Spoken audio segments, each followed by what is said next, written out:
Hey, aloha everybody, and welcome back to the channel for my first live stream ever. All right, I think I've got everything working. How's it sound? Can you hear me? Let's see.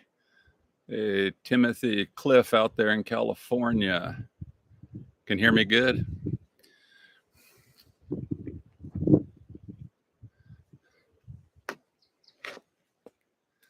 Right on. All right, good. That was the one thing I wasn't sure about the sound. I tried to hook up a little external mic, but I couldn't do it on this device. So very good. All right. Sounds good. Hey, we got a beautiful day going on here today, about 80 degrees. I'm sitting in the shade. 5x5. All right. Trailer Park Mike. Out there in, I won't tell you what the temperature is here again. I know you're a little warmer out there.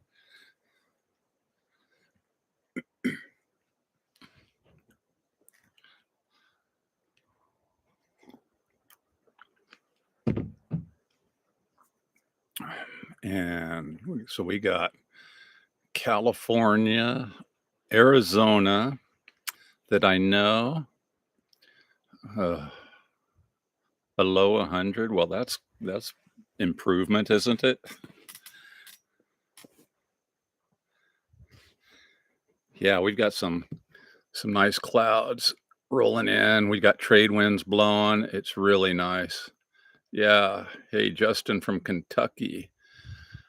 Wayne, East Coast of Tennessee. All right. Well, we're going to cover the continent today, or the North America anyway. Right on. And everyone's solar's working good, right? Just a few days ago, I was not catching any real good solar, and I was showing you guys how I was chasing it around the past couple of days. Everything just 100% full, even though the sun's been going down now for, a few months. So looking pretty good here.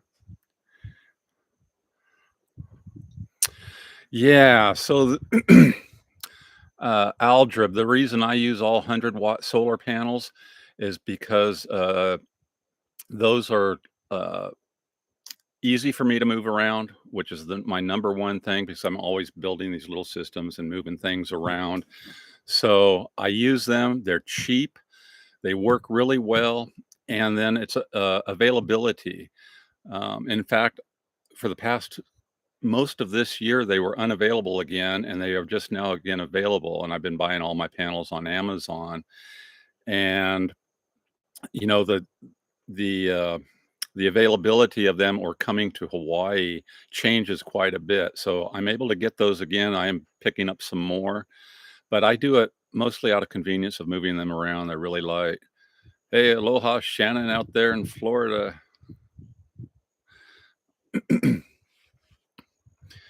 Hey, Chad, Matt from Florida, right on. Kansas City, D. Heller. Yeah, that's why I do it, Chad. It's just that, I mean, I can get them shipped here for free for, just over $80 a piece. That's really cheap. I can find larger panels out here that people bring in by the stacks, but they're kind of big for me to move around, and it's just easy for me to just tear them apart, little 100 watts, and move them around. Yeah. I don't, Kevin, I don't do any flexible panels. I've not tried any. I've researched them quite a bit and watched a lot of people that use them, but I haven't seen them hold up the way I do the rigid panels. So I've been a little leery of purchasing them. I would like them for the lightweight and flexibility of them, but I've seen so many that kind of deteriorate over time, but I have not really looked at them that close. Yeah, Heller, all of my panels currently are in series. I used to, when I first started out here, and I had a very, very small system like 15 years ago, I hooked them up in parallel. But now for running a little bit higher voltage and bigger systems, and the distance that I'm pushing that power on my solar cables, I've been hooking them up in series and running really, really good with that. So, you know, I'm uh, when I was in parallel, it didn't affect if I got one bit of shade on one panel, the other one could compensate. So, I mean, in series, I have to keep them all, in the sun the best that I can for them to work, because a little bit of shadow really affects them in series. But um, I move my power around better in series now. So every one of my strings I show you are in series. Yeah, Mike, I like the 9 bus bar panels too. Everything I'm getting right now are the newer 9 bus bar panels, and they're working fantastic. I haven't had any problems with them at all.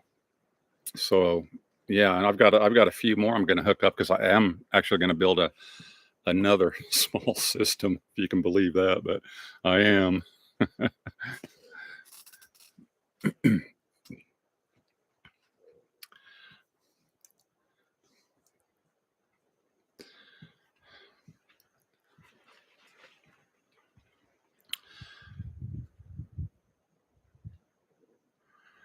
Yeah, that's the thing about those flexible panels. I mean, every time I've seen, people that have used them for a while, I haven't seen any out here, but the way they kind of crack and separate and things like that, I've seen a lot of that. So I almost thought I would get one just to kind of test it and review it for the channel and show you guys, but I'm just sticking with the rigid panels. I like them.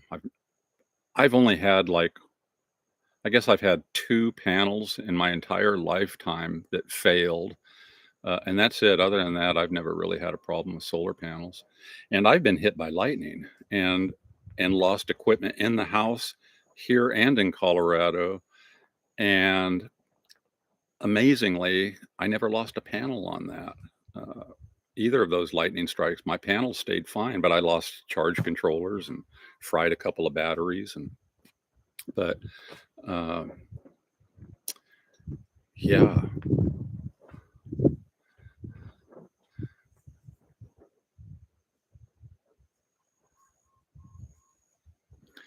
So imagine out there in that real hot sun, you get those panels. They don't really produce full, uh, capacity in that heat. But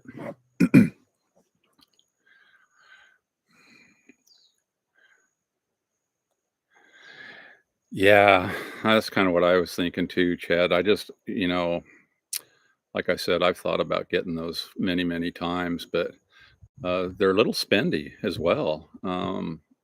So yeah, maybe someone will send me one. If one of those companies wants to send me one, we'll work it out here. But the conditions out here, I mean, the sun is super extreme when it's out. I mean, even right now, I have to be under shade under a cloudy sky, because our UV index is, pretty intense here. I'm, wearing my SPF shirt out here. Of course, I have to, but which makes it a little warmer. But it's pretty nice today with the trade winds.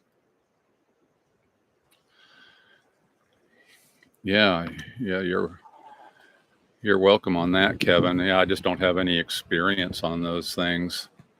I've not really seen any out here. I've seen a lot of solar systems out here. I've not seen anybody running those flexible ones at all. And we don't really have that. There's not really a van life movement or anything out here. On the mainland, you got a lot of people living in vehicles, and I could see in small trailers and things like that. And I could see the advantage to having some flexibility there. But yeah, yeah, IMG, uh, the chickens are still around. They are. I'm having much more problem corralling those feral chickens than I thought. Now I could corral them, but they're still laying eggs out in the jungle, but they will not show me where they lay those eggs. So I'm going to have to. In fact, I was visiting with some friends last night who have a lot of chickens, and they've got some extra layers. I'm going to pick up a half dozen or so of their chickens that are domestic chickens, so I can just teach them to lay in one place. But I've been unsuccessful at keeping those feral chickens to lay an egg where I can find one. They go deep into this jungle where I have no idea where they are.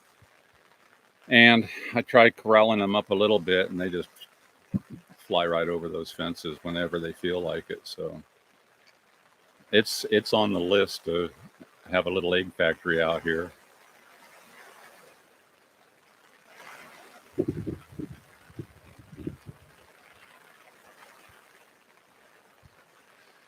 Yeah, so on those chins, Heller, I started off with a smaller solar system, and I just kept adding panels as I needed.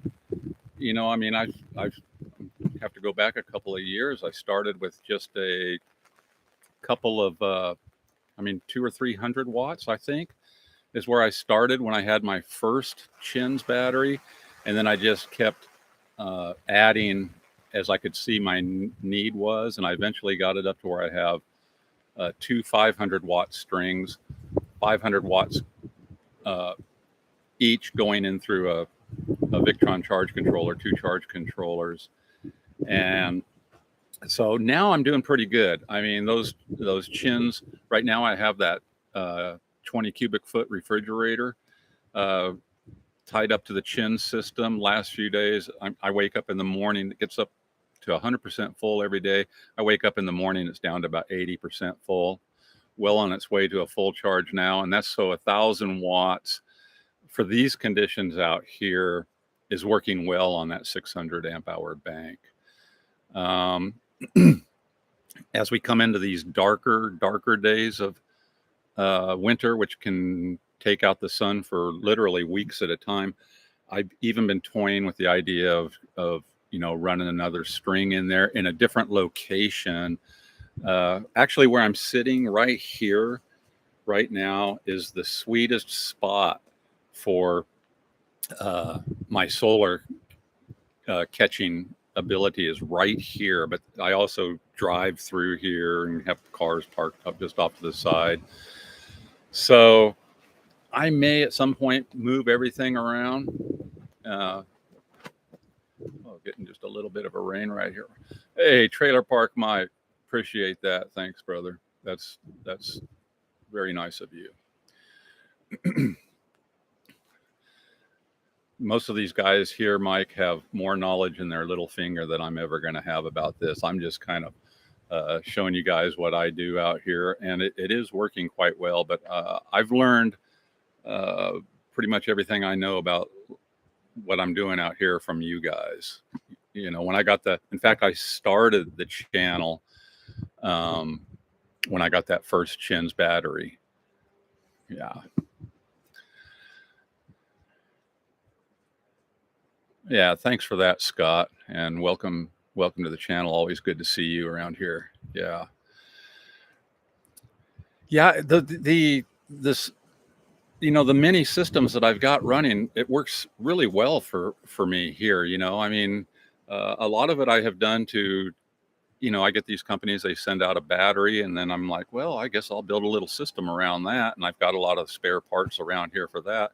So and I do love building these smaller systems. So, but it's working for me. It's really working quite well. I mean, I've always got, like right now, I've got two small systems with 100% full batteries. So if I wasn't catching good sun and I was draining one system down, I can just quickly, switch it over to another one and then let the other one charge right back up, because I'm trying as hard as I can. And I'm not really having to work that hard at it. I'm keeping my batteries. I'm not draining those lithiums down below 20% as a rule. So yeah, that 48 volt system down there. In fact, I was just down there the other day and I was going to film a follow-up, and I'm going to be back down there again tomorrow. And I think I'll do a follow-up on that 48 volt system. He's got 4 24 volt chins. I think that's the one you're talking about, Chad. I mean, he's running like basically 3 houses off of 200 amp hours of solar. I mean, of lithium.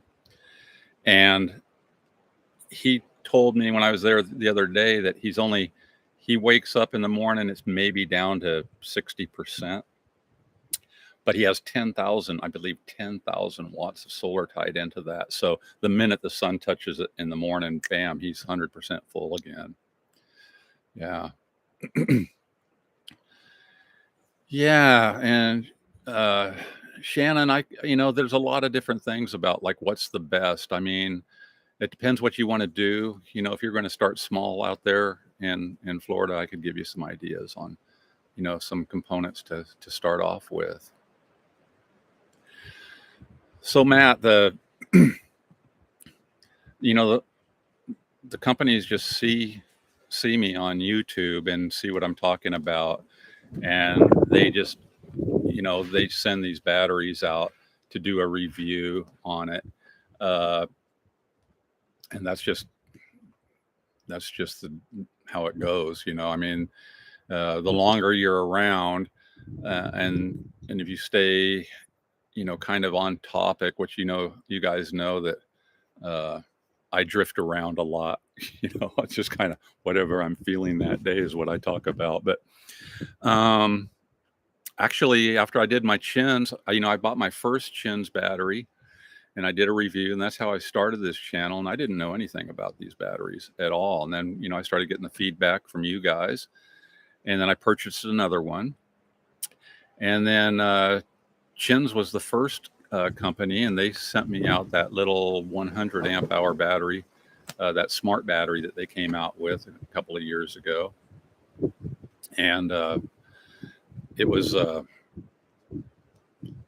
that's just how it started. They just said, "Hey, we'll send you this battery out here if you'll do a review on YouTube." And it's just the way that the Chinese companies, especially right now, are being able to advertise their products. Because they all work good. All of them work well.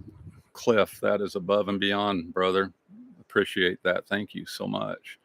And I'm really, really enjoying connecting with you guys this way. I didn't know how it would go, or I was thinking about bringing little props and stuff out because I've never done this before, but I'm like, I don't have any props. So I like to just have this conversation. IMG, doing great with water. We're running a little bit dry out here, but and we need some rain, and supposedly this afternoon it's going to start raining and stuff, but been doing okay. Catchment tank by and large has been overflowing, and all we need is like one good rain, which it can do at any minute, and the system just tops right off. I was talking with some friends last night, and they just put in a new 10,000 gallon catchment system, which is like double the size that I'm running out here. So yeah, but doing pretty well with the water, actually. Not, I have never run out of water out here. I've come close a couple of times when we really had a dry stretch, but right here in general, it rains an awful lot. I mean, like, 300 inches a year plus under normal conditions, just, excess water. And this jungle really requires that. I mean, we go a few days without rain, and you can see everything starts to get thirsty. But that's cool that you copied that main, Cliff. I've known a few other guys that have copied that main system as well, and a lot of people bought those Chins batteries. They were like one of the first ones that caught my eye. That was like, as my lead acid bank was dying, I thought, well, I started researching these lithium, and I saw the Chins, and at that time, Chins was able to ship to Hawaii. So, and that changes a lot out here too. These companies, for a period of time, they will ship out here, and then all of a sudden they shut the door down, and that's kind of how it works out here. A lot of times, the availability of certain things changes. However, their distribution chains change over time. Yeah, yeah, I'll do that. I have a lot of those mountain stories to still share. It was the adventure of a lifetime up there. It really was. Yeah, yeah. I know, Mike. Yeah, we get plenty of rain here in general. It's like it can come down, you know, we measure it by the feet. The most I've ever seen, one couple, I think it was the remnants of a hurricane a couple of years ago, got 52 inches right here in 48 hours. That was the most I've ever seen.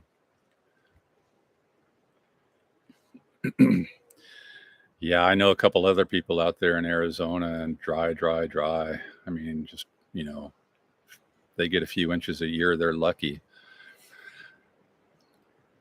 When I first came out here, we got 1 to 2 inches per day, just like routine, just in the morning and evening. We just get an inch, and then it would come out and be nice. But those trade wind showers, like they call them, they come in here and they can drop some water on you pretty good, pretty quick.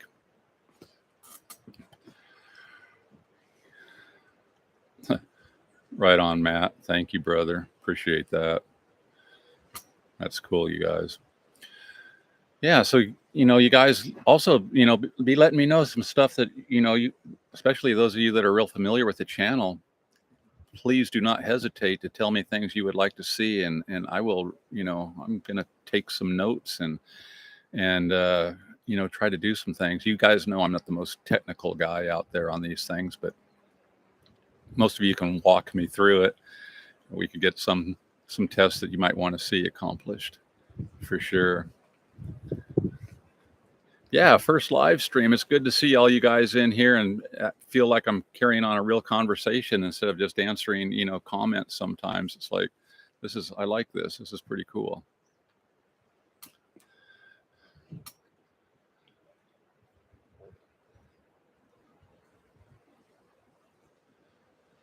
Yeah, well, we're all on.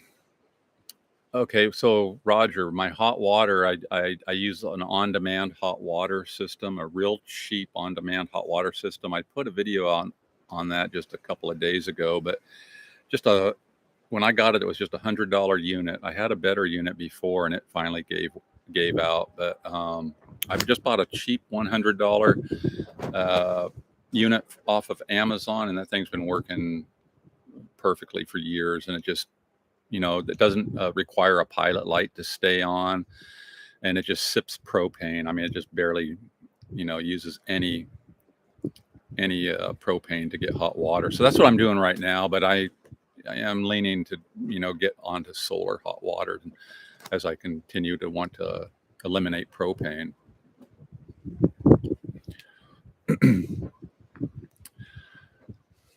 Yeah, so everyone out here is on catchment water. Everyone, unless you're in town, like Hilo. If you were in Hilo, Hilo town, they have city water. But everyone in the rural areas, it's catchment only. There's no water lines out here whatsoever. So everyone you see has great big catchment tanks of varying sizes. I know people that run agriculture out here and have flower businesses and things like that, and they have huge catchment tanks and even ponds that they pull off of to run their businesses. This here is just for household use. It's about 4,000 gallons. I would like to double that in size to give me a much longer ability to have water if we really got into trouble out here with rain. Yeah, there is. There's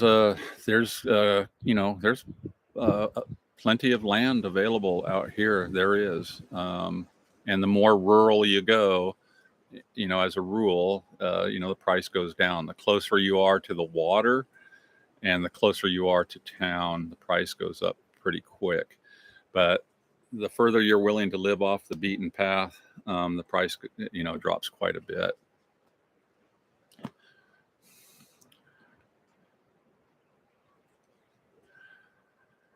Now, Chad, on the size of those wires, I will ask him about that again. If he told me, I have forgotten. He's got some pretty hefty wires going into that system. He's running some midnight solar charge controllers that are just doing great. But I'll have to ask him, and I am going to be down there tomorrow. I'll pop in there and see if I can't shoot a quick follow-up, and I'll ask him that for you, Chad, because I don't remember, but he's got that thing beefed up pretty good. He really does. I mean, he's running a full-size house, kind of a guest house as well, and a full shop with a, he's a great mechanic, and he's got, lifts and everything, in his garage, all running on solar. He is really set up, and to think that he's doing that with 4 batteries, it's just, amazing. All right, Mike, take care. Thanks for stopping in. Mahalo for the support. Appreciate that.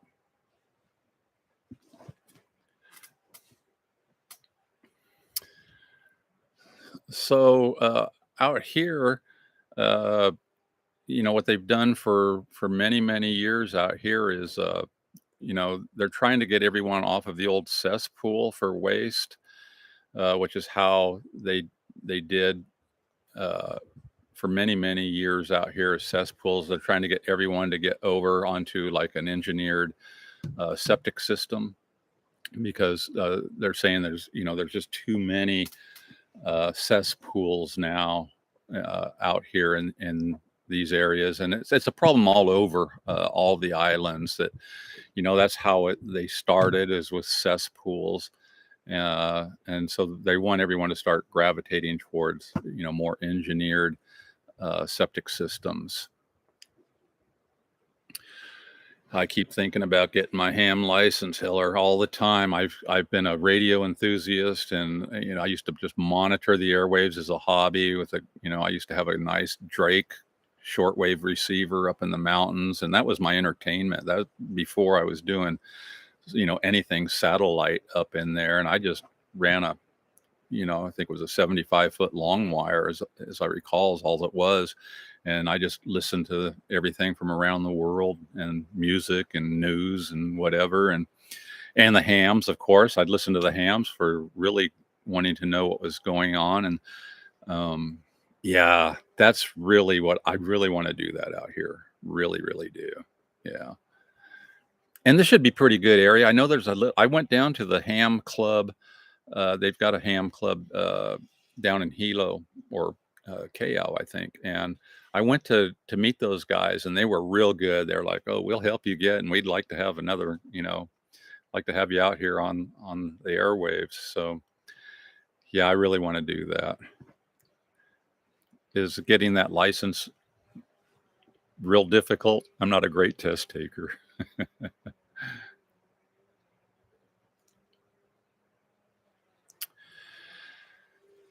Yeah, it is possible. I mean, it's possible to grow all your own food. I know somebody, in fact, where I'm going to be heading down tomorrow. I know somebody, and I'm going to be down there.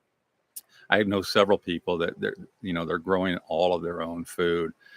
Yeah, and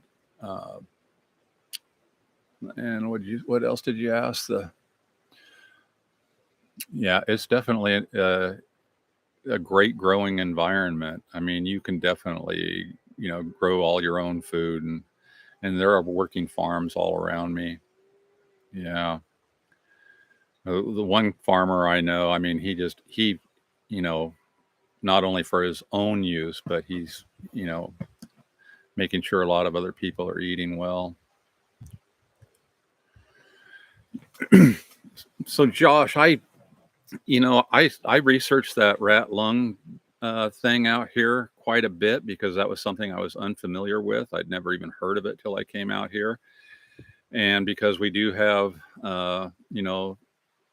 that out here, that is, for years, I used to just haul my drinking water from reverse osmosis machines in town. Every time I'd make a town run, I'd haul about, 25 gallons of drinking water out here. And then I eventually put my own reverse osmosis system in here. And that's another reason I use the UV light. I mean, it can't get through the reverse osmosis, and certainly not after it's been hit by UV light. So now I don't worry about it at all. I've been taking care of my own drinking water that way for quite some time. Never had a problem. Hey, Rick, be careful, man. Keep your eyes on the road. Good to see you. But uh, yeah, that um, the rats have it. Their droppings are consumed by the slugs, and the slugs can, get in, they could get into your water system and I guess foul it. I've never had that problem. I've never had a problem with slugs getting into my water system. And in fact, I haven't really seen that many lately. Used to see a little bit more, but we have these great big toads. They're like this big out here. And at night, if you come out here, you can see them, and they're eating slugs all the time. They're these really great big toads. I forget what they're called, bufos, something like that. But yeah, that was a consideration, was that, that rat lung disease, because you hear about, every now and then someone gets it and it can, cause you some problems. But that's why they always say to make sure you're not drinking just straight out of your catchment system out here. Yeah, I know my cats won't mess with those toads, Josh. They will not mess with those at all. They just look at them and they want nothing to do with them. And supposedly those bumps on their skin and stuff have some kind of a poison thing that leaks out. But I haven't reached down to grab one either. But they do sit out here at night like little statues all over on the ground out here. You come out here with a flashlight, and I forgot which one of you was asking me about maybe doing a live stream at night sometime so you could hear the cokies. You might have a hard time hearing me if I did that, because those cokies can, especially if it's raining, they scream pretty loud.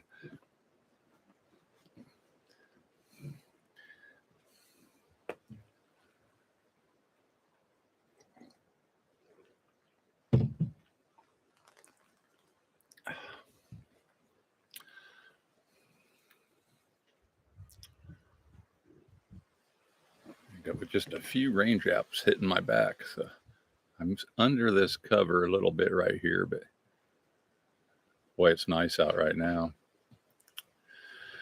As far as the Aldi Drab, is there a brand of panels that I like the best? Right now I've just been buying those 9 bus bar 100-watt monocrystalline solar panels from either New Powa, that's NEWPOWA, or Bouge RV, and I like them both equally the same, and they're basically the same price. I haven't.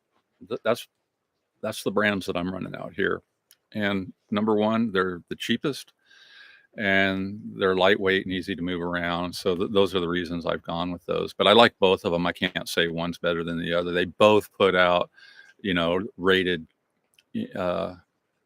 current, and even exceed that under the, perfect conditions. If the panels are cool and the sun's bright, they exceed the 100 watts. I've seen them up to 112, 115 watts coming in briefly until those panels warm up, and then it drops down a little bit. But yeah, they're working very, very good.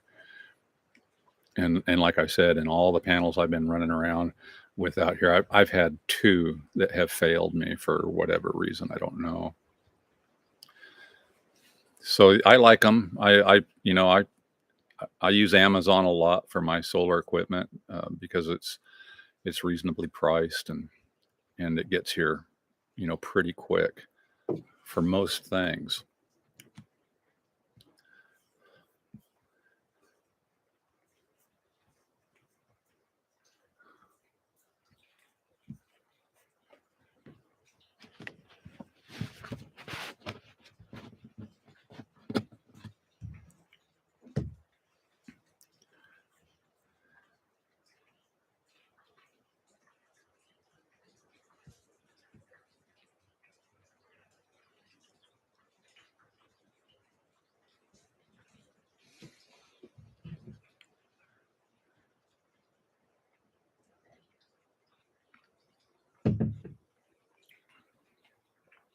I did see a stack of really nice 400-watt panels the other day, and they were nice panels, but boy, they were big and heavy, and I I just don't want to be moving those things around or having to build the platform for those either. But so I'm sticking with the small ones.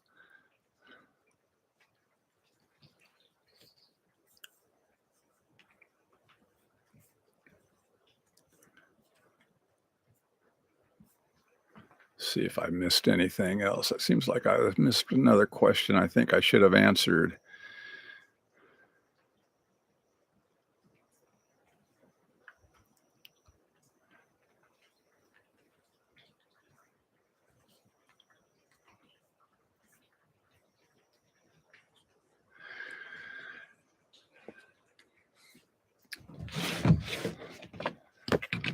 Oh, guys, this has been kind of fun. I'm glad you could hear me okay. I wasn't sure about how that would work. And like I said, if you have any ideas for stuff you'd like to see, I know IMG wants me to wrestle up those chickens, but I'm having a hard time with those critters.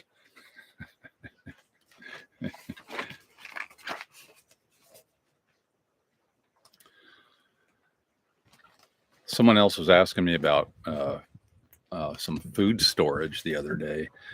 And yeah, I always try to keep, some food stocked up here pretty well for any eventuality.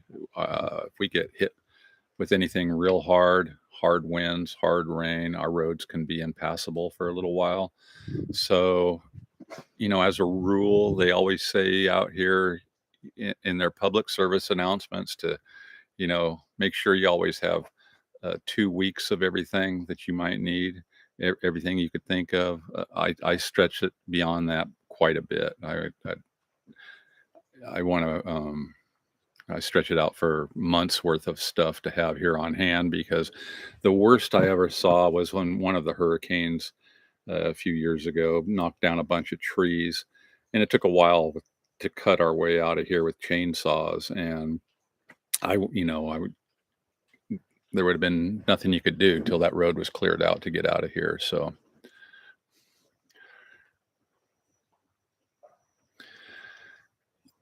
yeah, I don't know about let's see, special minerals out. Um, it's all lava. I mean, I could take a shovel right here, Chad, and just go like this. And I mean, underneath this grass, only about this deep, there's only that much soil underneath the grass, and all that is comprised of the decomposing uh, grass and leaves that fall down, and I just mow over this stuff. But there's no soil here. In lower spots where all that runs off, you can pick up a little bit of soil, but mostly it's just all lava. And I don't know what uh, the real mineral breakdown is on that. But it's all lava rock here. And that's what always, amazes me about like all of these trees. Now, all these trees, like back up in here. Let's see if I can, yeah, right up in there. I've got some, like cracks and fissures and even like small little lava tubes. All of these trees here, they get into the cracks and they can follow, those lava tubes down. Uh, and a lot of them just run their roots on the surface of the ground, basically.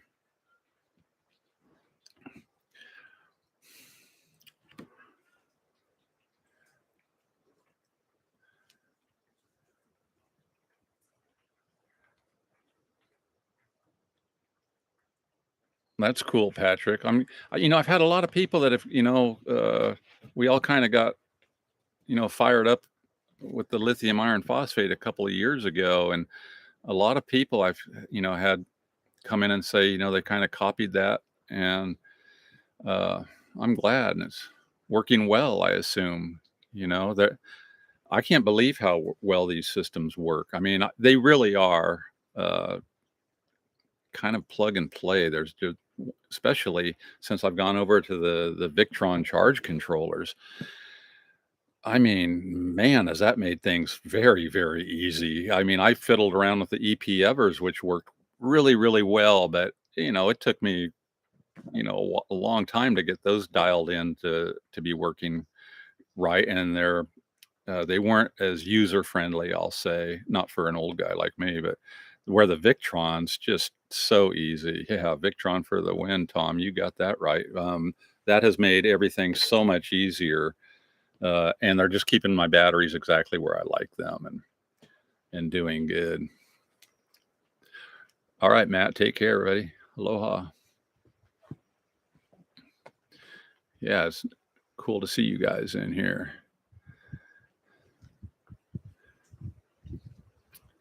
Yeah, I'm using still one EP ever, a 20 amp controller, and it's still, it's still working real well. But other than that, I've slowly just gravitated over to Victron, and that just works well. I do, that friend of mine that's got that big system we've been talking about a little bit down there, down Kalapana way.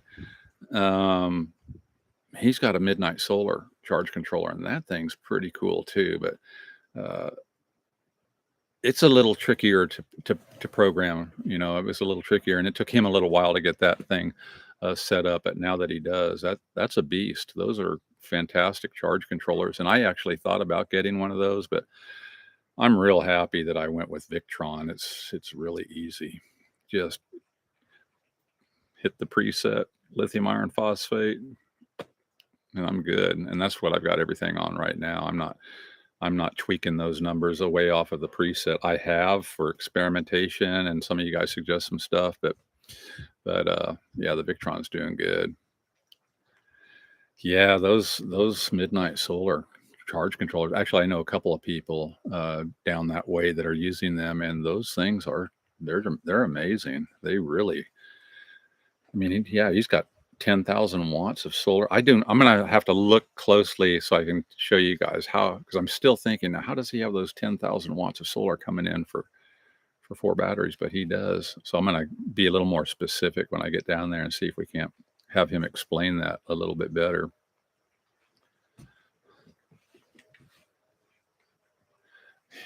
Yeah, yeah, I am, Hans. I'm I'm happy with them. I'm happy with everything that I'm running. Even, everything that I've been running has been working really good. I mean, I've I've changed my solar situation over the past couple of years more than it's been in, 30 years that I've been living on solar. The past couple of years has been a step in the right direction for sure, and several steps above what I used to run. I ran, the lead acids up in the Colorado mountains, and I used those L16s, and those were considered like the beasts of the time, those Trojan L16s, and they worked great. They really did. But I don't even think I could move one of those now.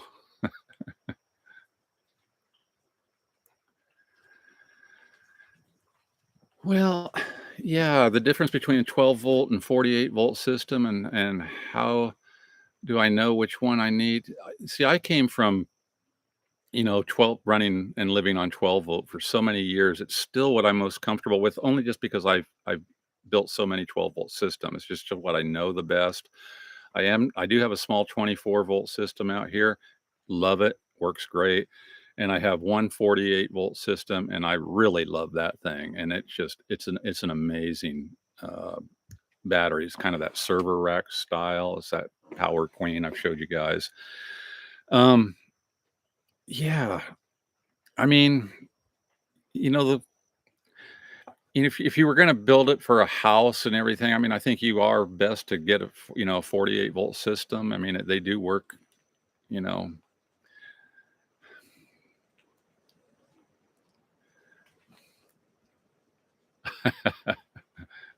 Lead is heavy, man. Lead is heavy.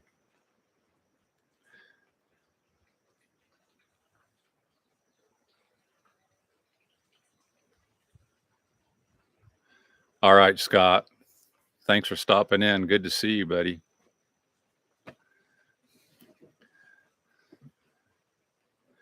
Yeah, that's what I've always heard, Josh. I mean, I haven't, you know, messed with it enough to be able to say all of those specifics, but I've only built that one 48-volt system, and I've got 700 watts of solar tied into it, and And right now, other than a couple other small things, I just got it running a chest freezer, and it runs a 5 cubic foot chest freezer. It's 100% full now, and when I wake up in the morning, it'll be 86% full, and then with 700 watts, it just charges right back up.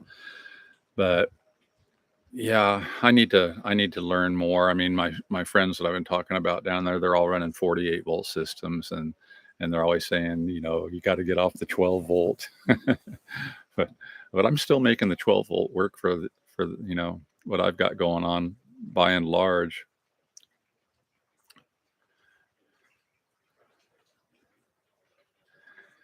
Yeah, and some of those, let's see, what have I got on that? Power Queen, I've got that 150/35, and it's got all 3 of those, settings as well. So I could just hit the 48 volt, preset. Hey, I'm glad you're doing that, Bosco. Good to see you in here. Yeah, you're gonna be hooked, though. I mean, you build one, and you're always gonna be thinking of more. There's no cure for that.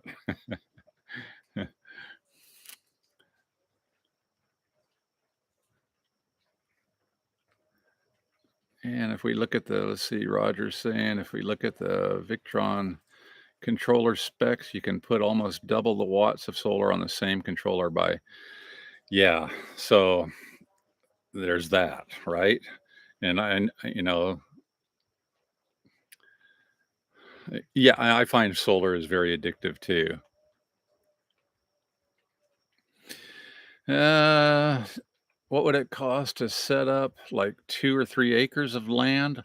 Well, uh, like I said, gee, you'd wanna go to, the most affordable. It would be the most rural, and we're kind of at the market's a little hot right now, so, the prices have been going up, um, the past few years. Ever since that, I noticed the biggest growth that I've ever seen out here in these rural areas, during the pandemic.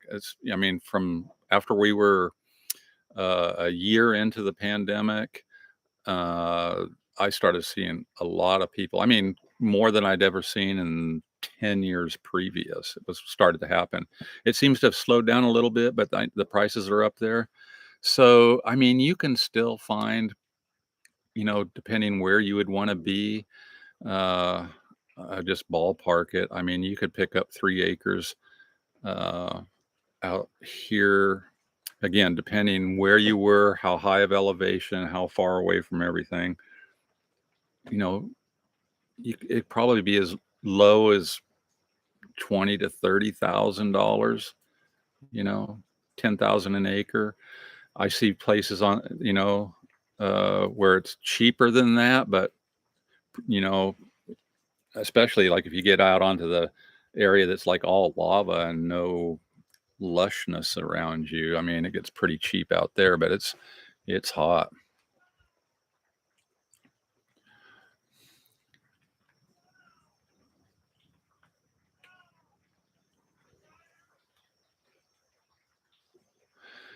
Yeah, you're right, dog. I mean, that's yeah, the wording between EP Ever and Victron, I sometimes, especially when I was running the EP Evers for a while, and then, yeah, I sometimes, trip up over the words, but yeah, float, bolt, absorption, um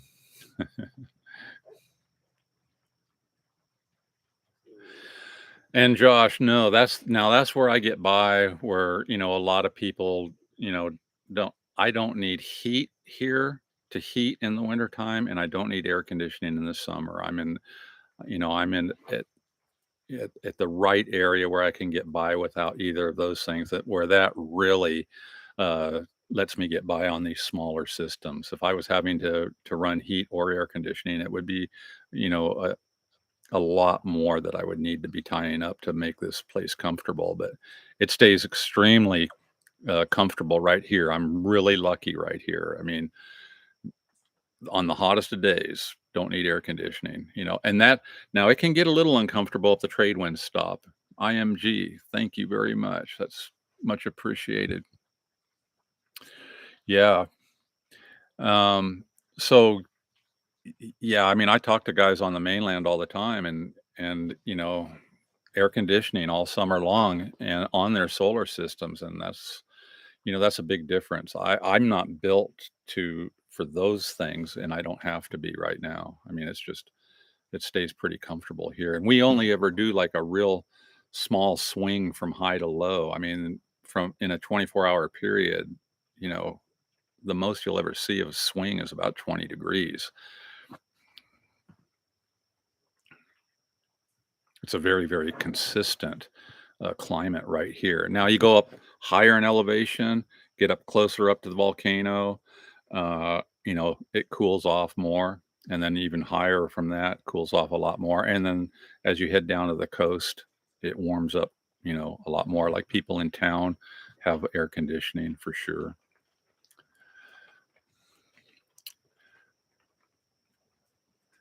What's the price from Orlando to Hilo? I do not know. I do not know the answer to that. I know because I've had some visitors recently and getting ready to have some more that the flights out here now they're not too bad, but I don't know the price. I haven't checked into them at all. But Florida's a ways away. I mean, you got to get over to the West Coast first, and then from there you can be a hop over the ocean. But yeah, yeah, you'd have to look that online. I'm not familiar enough with that, but they've been pretty reasonable lately. The flights in and out of here have been pretty reasonable.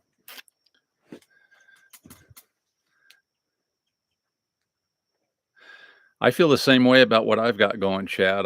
I feel like the systems that I've got, including the batteries, are going to outlive me. I really do. I mean, I'm not working these systems too terribly hard. I mean, uh, and I just see no reason that anything's going to break down.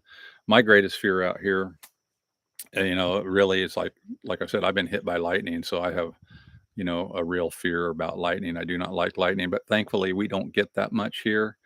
And but I took a direct hit here one time and a direct hit in the mountains one time and lost some equipment on both of them. Right on, Hans. Thank you. You all are an inspiration to me too. I mean, I really have a lot of fun doing this channel. I really do.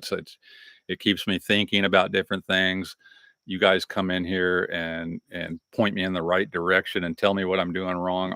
I appreciate that so much. But it's very stimulating and just an awful lot of fun for me. I really have a great time with it. And I'm always trying to think of like, what can I say besides, blah, blah, blah, check this battery out. But I do have some more things coming up. Quite a few projects going on right now, and I'm gonna, try to keep the camera rolling on some of those too.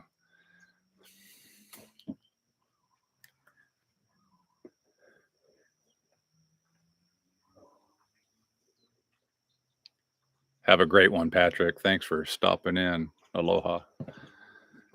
See you guys. Yeah, well, I've been on a little while now, huh?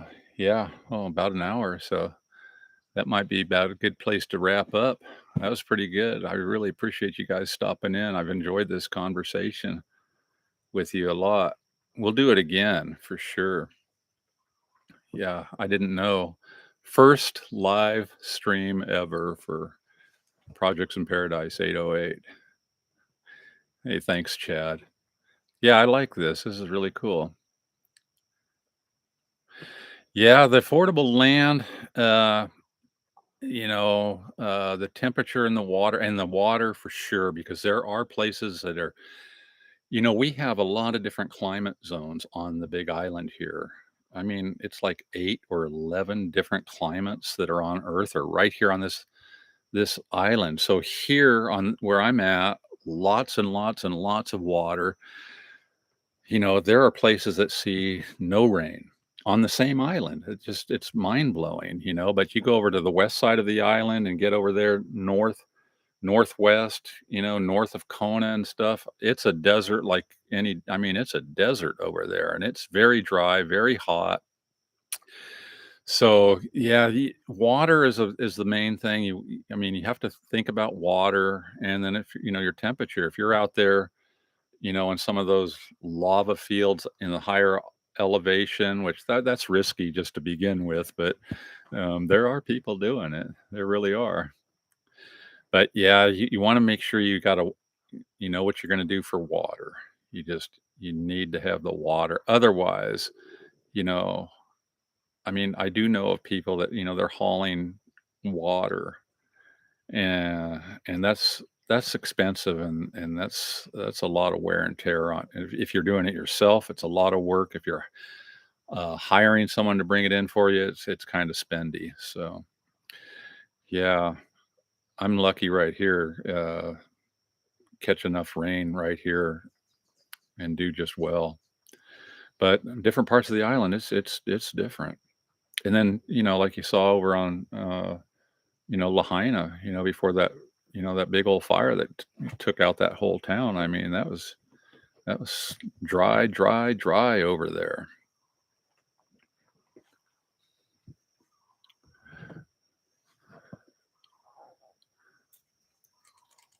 But gee, you can always, you know, y- you can look online. If you wanted to be in something like this kind of an area that's kind of lush, a lot of greenery, plenty of water. Now, the other thing I'll say about these areas, these roads are, they're pretty rough. And Hans, what am I doing about any prevent any fire risks out here? Uh, Under normal conditions, right here, this area is so wet, and we used to say when we'd be out working, you couldn't start this place on fire with a blowtorch. Well, that's not really true anymore, but it used to be, so wet all the time out here. The ground was, a little squishy, and everything was just very, very uh, wet. But it only takes a few days of no rain, and this place dries out enough to where there is, a fire hazard. And um, I'm everything you see in the background, it's thicker. This is an area that has been cleared out, and it's you know, like if I was to walk you out to the roads and show you, I mean, it's just a thick, thick forested area that you cannot walk through. The only way in and out of here is on the roads. There's no like just tromping through these uh, parcels because they're so overgrown. I mean, the only way you have walking space is to have cleared it and worked it and manicured it. So, I'm not really doing anything for any like fire mitigation at this point here. I mean, I'm surrounded by anything. If this forest ever got going, I mean, I would just have to, if it was getting close, I'd have to get out of here. Now, a few years ago, when Kilauea was erupting, the closest the lava got to, like over in this direction, and I could get up on the roof here and look, and I could see the forest burning where the lava was cruising through, and it got within, as the crow flies, it probably got within a mile of here, maybe a little less. And we just, kept an eye on it, and we always knew exactly where it was. But surprisingly, that it didn't create any like large forest fires because, it burned up everything in the path of the lava. But, the rest of the jungle was, like I said, moist enough that it didn't just spread. So hopefully those conditions will, persist because the volcano's getting a little rumbly again right now, actually.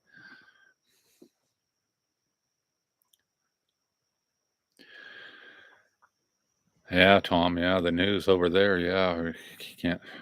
I was reading a lot about that this morning. Yeah, and I don't, you know, my whole goal out here is like, I mean, I really try to stay off of the gas as much as possible. I mean, of course, I have to put gas in my vehicles to get in and out of here, but I don't do a lot of that. I pretty much just hang out here and play with solar and like that a lot.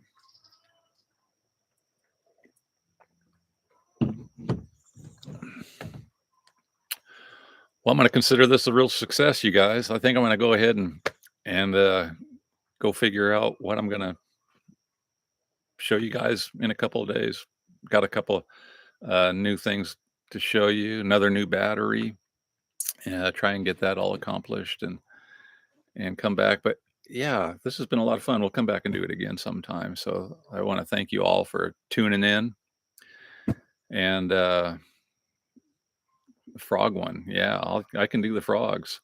I can do the frogs. But you guys have a great rest of your weekend, and I will see you soon. And we will talk like this again because I really feel like I'm just like you guys are just sitting here. And maybe next time I'll try it on a different device where I can move around and show you guys a little bit. But yeah, thanks a lot. Really appreciate you guys. This has been fun. So till next time, aloha, everybody. See if I can figure out how to turn it off. Bye bye.